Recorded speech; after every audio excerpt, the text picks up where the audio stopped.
आज जो हादसा मैं आप लोग को सुनाने जा रहा हूँ वो इतना खौफनाक और सच के ऊपर आधारित है कि आप सोच नहीं सकते। ये वेनेजुएला के सबसे खौफनाक अर्बन लेजेंड्स में से एक है, जिसकी पहचान उसकी सिटी से होती थी। और सबसे डरावनी बात यह है कि अगर उसकी सिटी पास से सुनाई दे तो वो दूर होता है, लेकिन अगर सिटी दूर से सुनाई दे तो वो एकदम आपके करीब होता है। आज की कहानी है एल सिल्बॉन के ऊपर। रात के अंधेरे में अगर तुम्हें किसी सुनसान जंगल के हाईवे में एक अजीब सी सीटी सुनाई दे तो कभी उसकी डायरेक्शन ढूंढने की गलती मत करना, क्योंकि हो सकता है कि वो सीटी किसी इंसान की हो ही ना। वेनेजुएला के लोग आज भी एक ऐसे भूत से डरते हैं जिसका नाम है एल सिल्बॉन द विस्लर, और कहते हैं कि जिसने उसकी आवाज सुन ली वो कभी वापस अपने मंजिल तक नहीं पहुंचा। साल 2022, वेनेजुएला के लॉस लैनोस के पास एक जर्नलिस्ट रहता था जिसका नाम था एड्रियन मोरालेस। एड्रियन को पैरानॉर्मल स्टोरीज कलेक्ट करने का बड़ा शौक था। उसने बहुत सारे अर्बन लेजेंड्स के कहानियां और फैक्ट्स वगैरह को कलेक्ट किया था, लेकिन एक नाम था जो हर जगह सुनने को मिलता था, वो है एल सिल्बॉन। गांव वाले उसका नाम लेते ही खौफ से कांप उठते थे। कुछ लोग क्रॉस बना लेते थे, कुछ तुरंत घर के अंदर चले जाते हैं मशालों को जलाकर। एक बूढ़े बुजुर्ग आदमी ने एड्रियन से कहा कि उसकी कहानी को ढूंढने की कोशिश मत करना, लेकिन अगर ढूंढो तो रात में उसकी सीटी का पीछा मत करना। पर एड्रियन इन सब बातों को अनसुनी कर दिया। वो इन अंधविश्वासों को मानता ही नहीं था और जोर जोर से हंसने लगा। उसे लगा कि यह सब बकवासी तो है। वो नहीं जानता था कि वो कितनी बड़ी गलती कर रहा है। उसने डिसाइड किया कि वो एल सिल्बॉन के ऊपर भी एक डॉक्यूमेंट्री बनाएगा। 3 दिन बाद वो अपना कैमरा, ऑप्टिक्स और रिकॉर्डर को लेकर लॉस लैनोस के जंगल के पास पहुंचा। लेकिन ताज्जुब की बात है, मौसम इस बार बहुत अजीब था। आसमान बादलों से भरा हुआ था जबकि गर्मी का मौसम चल रहा था। हवा में गीली मिट्टी और घास की स्मेल थी। शाम धीरे धीरे रात में बदल रही थी। एड्रियन कैमरा का सेटअप किया और रिकॉर्डिंग शुरू कर दिया। ये कहते कि वो इस वक्त वेनेजुएला के लॉस लैनोस एरिया में है, जहां पे एल सिल्बॉन का खौफ रहता है। और एल सिल्बॉन का कवरेज करने के लिए ही वो यहाँ पे आया है। और अचानक दूर से उसे एक सीटी की आवाज सुनाई दी। डो रे मी फा सो ला टी डो, जो सारे गामा पा का ही एक दूसरा वर्षन है। एक परफेक्ट म्यूजिकल विसल। एड्रियन एकदम से रुक गया। उसने पास देखा कि जंगल तो पूरा खाली है, कोई नहीं है। सीटी दोबारा सुनाई दी, लेकिन इस बार और साफ। उसने स्माइल किया। उसे लगा कि शायद कोई लोकल होगा। उसने कैमरा उठाया और आवाज की तरफ चल पड़ा। उसे एक बार उस बुजुर्ग आदमी का कहानी याद आया कि उसके सिटी के पीछे जाने की कोशिश मत करना, लेकिन इन अंधविश्वासों को पीछे रख के वो आखिर उसको फॉलो करते हुए चलता ही गया। जंगल और घना होता गया।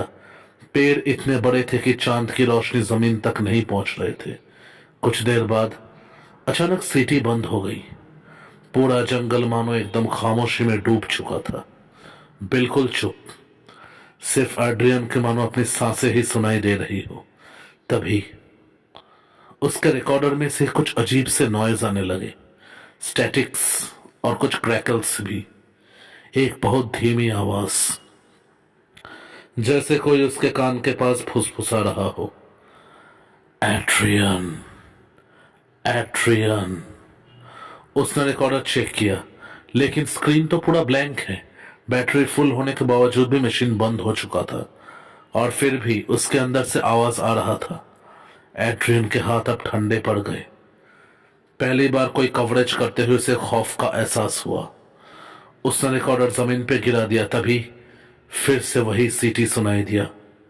लेकिन इस बार बहुत दूर से, बहुत ही दूर, उसे कुछ कुछ बातें याद आने लगी। उसने पढ़ा था कि एल सिल्बॉन का सिटी अगर पास से सुनाई दे मतलब वो दूर है, और लेकिन अगर बहुत दूर से सुनाई दे तो सोचो कि वो तुम्हारे नजदीक पहुंच चुका है। और इस बार सिटी की आवाज बहुत ही दूर से सुनाई दे रहा था। एड्रियन को उस बूढ़े आदमी की बात भी याद आ गई। उसके गले में कुछ अटक गया। धीरे धीरे उसने पीछे मुड़कर देखा और देखते ही उसका खून मानो एकदम से बर्फ बन चुका था। पेड़ों के पीछे, और एकदम दो पेड़ों के बीचों बीच एक लंबा साया खड़ा था। कम से कम 8 से 9 फीट तो होगा ही। बहुत पतला, बहुत ज्यादा पतला, जैसे सिर्फ हड्डियां बची हो। सर पर एक पुराना हैट और कंधे पर एक बड़ा सा झोला। झोले के अंदर कुछ हिल रहा था।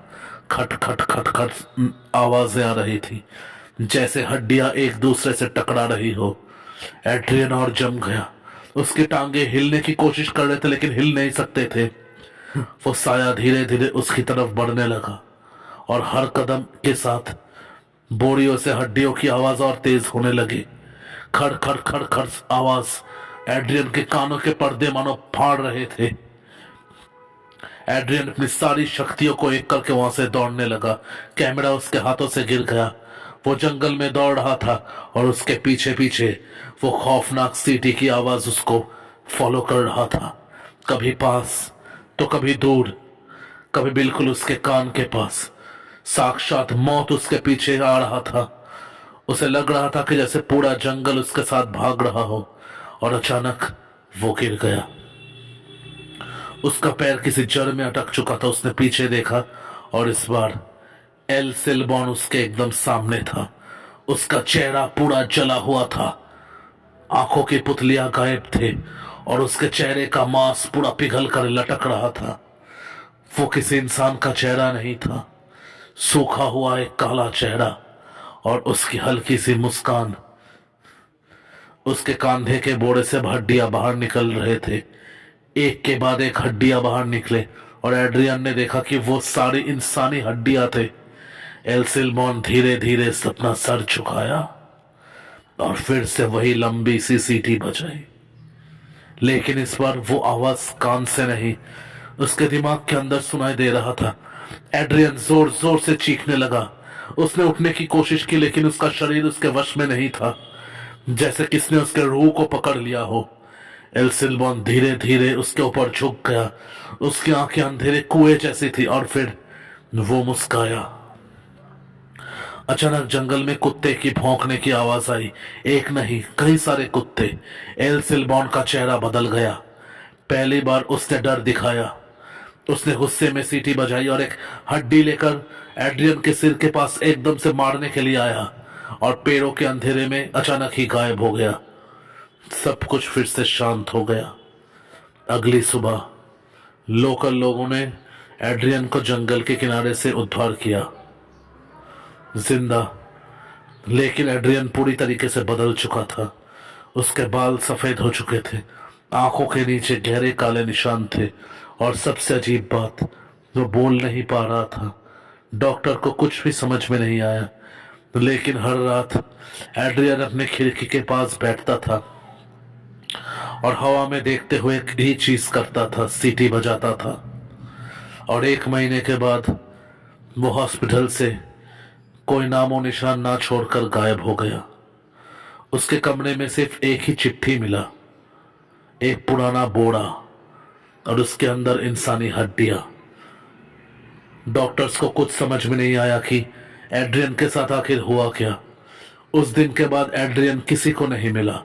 आज भी लोग नहीं जानते और लालानोस के गांव वाले भी आज नहीं जानते कि एड्रियन के साथ क्या हुआ। आज भी वेनेजुएला के लालानोस जंगल में लोग रात के बाद अकेले जाना पसंद नहीं करते। कहते हैं कि कभी कभी पेड़ों के बीच में एक लंबी सी साया और एक परछाई नजर आती है। कंधे पर बोरा, एक पुराना हैट और हवा में गूंजती हुई एक सीटी। अगर वो तुम्हारे पास सुनाई दे तो शुक्र मनाओ, लेकिन अगर वो सीटी दूर से सुनाई दे तो भागना शुरू करो और गलती से भी उस सीटी को फॉलो करने की कोशिश मत करना, क्योंकि हो सकता है एल सिल्बॉन फिर से तुम्हारे पीछे ही खड़ा हो। तो एल सिल्बॉन इस लेजेंडरी अर्बन लेजेंड का कहानी आप लोगों को कैसा लगा? अगर अच्छा लगा हो तो प्लीज हमारे चैनल को सब्सक्राइब कर दीजिएगा। ऐसे ही और हॉरर कंटेंट्स हम आप लोगों के लिए लाते रहेंगे। तो आज के लिए इतना ही, फिर मिलेंगे एक अगले एपिसोड पे। तब तक के लिए बाय बाय।